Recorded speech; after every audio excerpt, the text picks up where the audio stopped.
pertama itu ya, la yaktubuna fil mushafi ma laisa minal Qur'an. Gak mungkin menuliskan sesuatu yang bukan bagian dari Qur'an.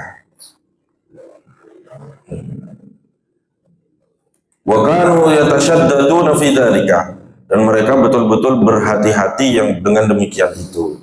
Hatta innahum mana'u min kitabatit ta'syir wa min asma'is suwar wa min al-ijam.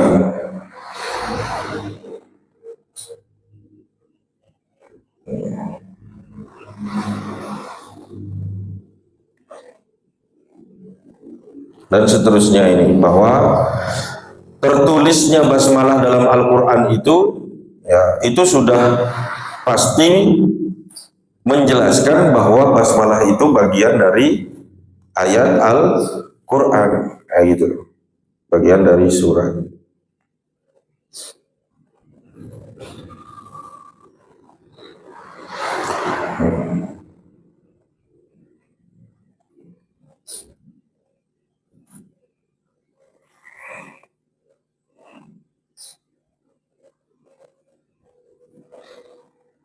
Dan penulisannya memang menjelaskan bahwa basmalah itu ayat pertama dari Al-Fatihah.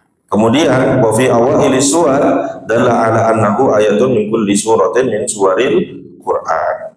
Dan ditulisnya basmalah di setiap awal surat itu juga menjadi dalil bahwasanya ia merupakan ayat dari setiap surat. Ini menurut paham Asy-Syafi'i.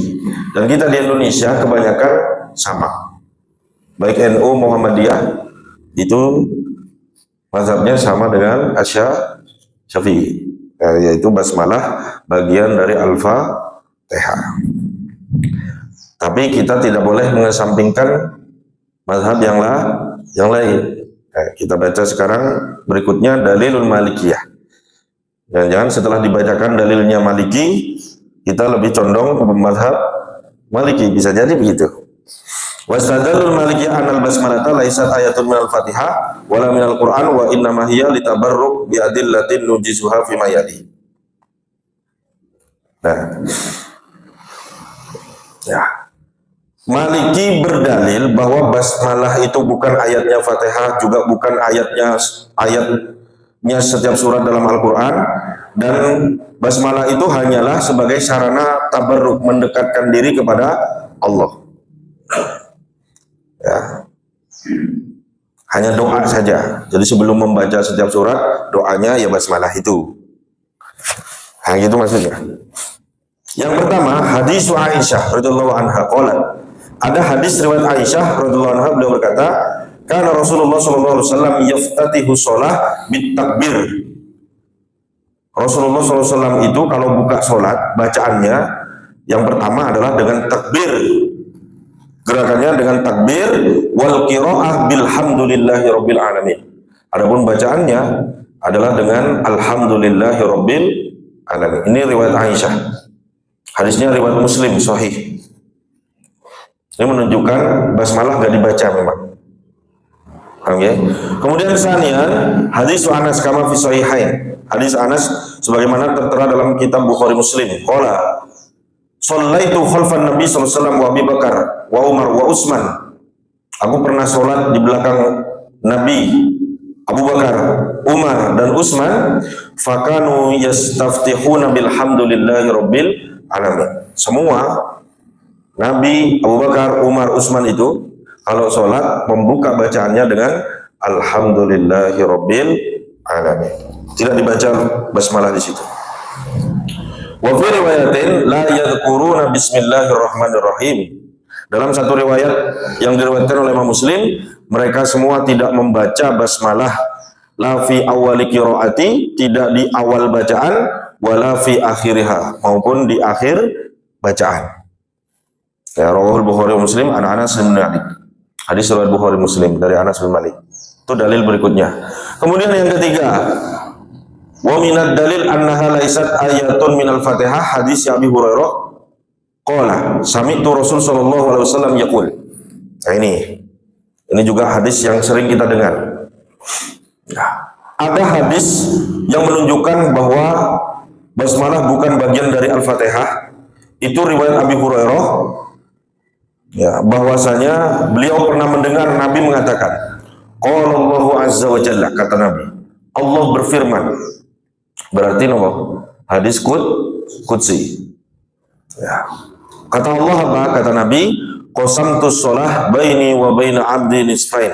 Aku membagi solat itu antara aku dan hambaku dua bagian. Wali 'abdi ma sa'ala, dan bagi hambaku apapun yang ia minta.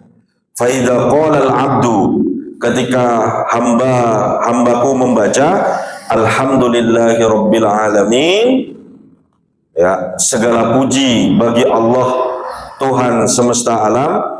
Qala Allah Ta'ala, Allah Subhanahu wa taala berfirman, hamidani abdi, hambaku memujiku. Pernah dengar hadis ini ya? Jadi setiap kita baca Al-Fatihah itu, setiap ayatnya itu dijawab langsung oleh Allah. Dan seterusnya, ya, wa idza qala al-'abdu ar-rahmanir rahim, qala Allah Ta'ala asna alayya abdi, hambaku telah menyanjungku, kata Allah. Wa idza qala al-'abdu maliki yaumiddin, qala Allah Ta'ala majjadani abdi, hambaku telah mengagungkanku. Wa qala marratan, dan juga mengatakan fawwid ilayya abdi, pasrah dia sepenuhnya kepadaku, kata Allah. Fa idza qala iyyaka na'budu wa iyyaka nasta'in, qala hadza baini wa baina abdi wa li abdi ma sa'ala. Ini antara aku dan hambaku, dan bagi hambaku apapun yang ia minta. Fa idza qala ihdinas siratal mustaqim siratal ladzina an'amta 'alaihim ghairil maghdubi 'alaihim waladdallin, qala hadza li 'abdi wa li 'abdi ma salah. Dan Allah menjawab, ini untuk hambaku, ya, dan bagi hambaku apapun yang ia minta. Qalu, mereka mengatakan, mereka berpendapat, faqaluhu subhanahu qasamtus shalah, ya, firman Allah yang mengatakan aku membagi solat. Solat di situ apa maksudnya? Yuridu al-Fatihah, yang dimaksudkan adalah al-Fatihah. Wa sammaha shalah li anna shalah la tasihha illa biha. Fatihah itu juga dinamakan solat, ya, menurut mazhab Maliki, karena solat tidak sah tanpa dibacanya al-Fatihah. Walau kanatil basmalah ayatun minal Fatihah la dzakarat fil hadisil qudsi. Kalau seandainya basmalah itu bagian dari Al-Fatihah, tentunya di hadis qudsi ini basmalah itu disebutkan. Nyatanya tidak disebutkan. Langsung alhamdulillahirabbil alamin. Ya, mulai goyah. Ini mazhab Maliki. Kemudian yang keempat, ini walau kanatil basmalatu minal fatihati lakana hunaka takroron fi ar-rahmanir rahim. Seandainya basmalah itu bagian dari Al-Fatihah, maka ada pengulangan kata ar-rahmanir rahim, ya, fi wasfaini wa asbahati suratikal lati bismillahirrahmanirrahim alhamdulillahirabbil alamin ar-rahmanir rahim. Ada pengulangan lagi. Tadi di basmalah sudah ada Ar-Rahmanir Rahim, di ayat berikutnya juga Ar-Rahmanir Rahim ayat sendiri. Di situ ada pengulangan. Wadzalika, ya, makhallum bi bilaghatin nadmil jalil. Itu celah, ya, dari keindahan bacaan Quran. Khamisan, yang kelima, kata batuha fi awaili suwar innama huwa litabarruk. Ditulisnya basmalah itu di setiap surat karena itu untuk tabarruk, ya, upaya mendekatkan diri kepada Allah. Supaya apa? Ketika membaca itu tidak langsung baca, tapi diawali dengan berdoa kepada Allah. Ya, sebagaimana sudah saya jelaskan terkait dengan tafsir basmalah, bahwa ketika kita membaca basmalah, kita mau baca Quran kok diawali dengan basmalah, maka apa? kita membacanya itu dengan meminta pertolongan kepada Allah dan mengharapkan ridhonya Allah. Itu maknanya. Balik lagi ke hadis, karena ada hadis ya, kullu amrin dibalin la yubda bi bismillahirrahmanirrahim fahuwa aqta. Dalam riwayat yang lain fahuwa abtar. Setiap amal baik yang dilakukan tapi tidak dibacakan basmalah maka menjadi terputus. Maksudnya apa?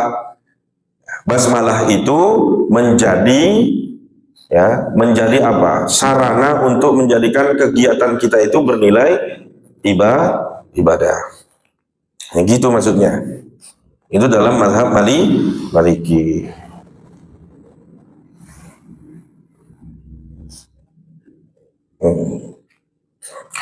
Wala mutasalul amri bitolabiha wal bidah biha fi awailil umur.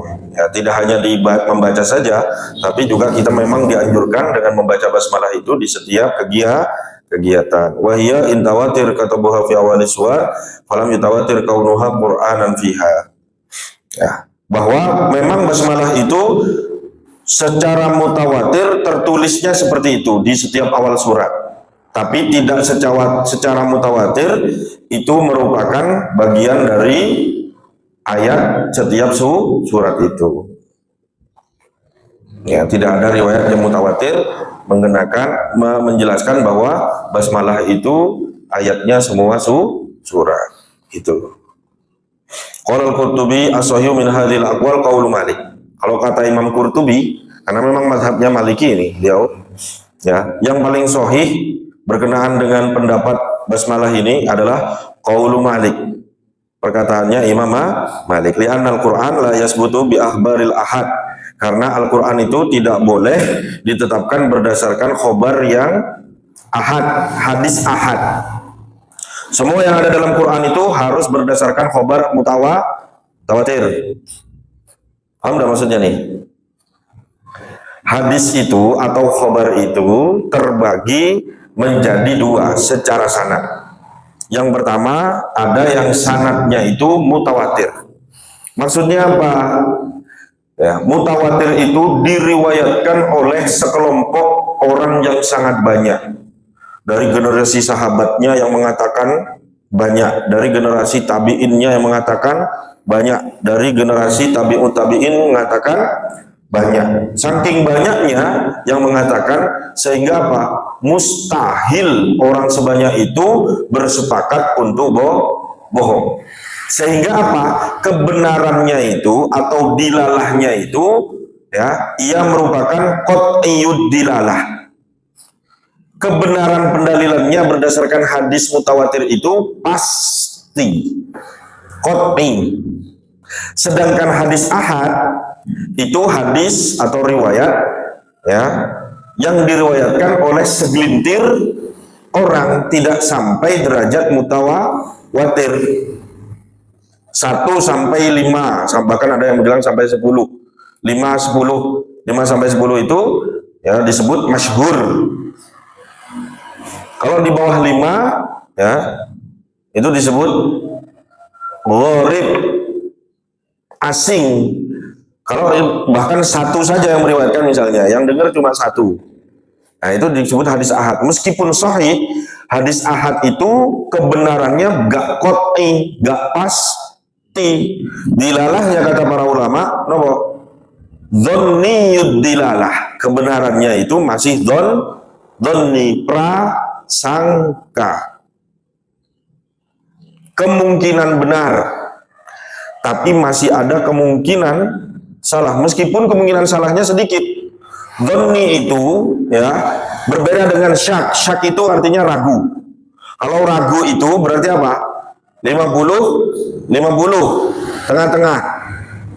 Ka iyo, ka ora. Itu syak, ragu. Tapi kalau dhon koyoe gitu. Koyoe, tapi si koyoe itu dhon. Prasangka. Nah, prasangka itu kalau di persentase 75% kemungkinan benar.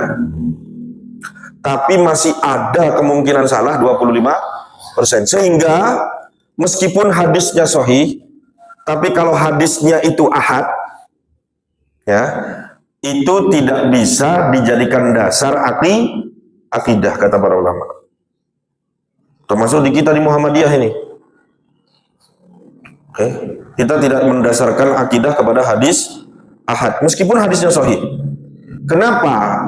Sesuatu yang berkaitan dengan akidah, keyakinan, itu harus dasarnya itu qat'i. Dasarnya harus pasti.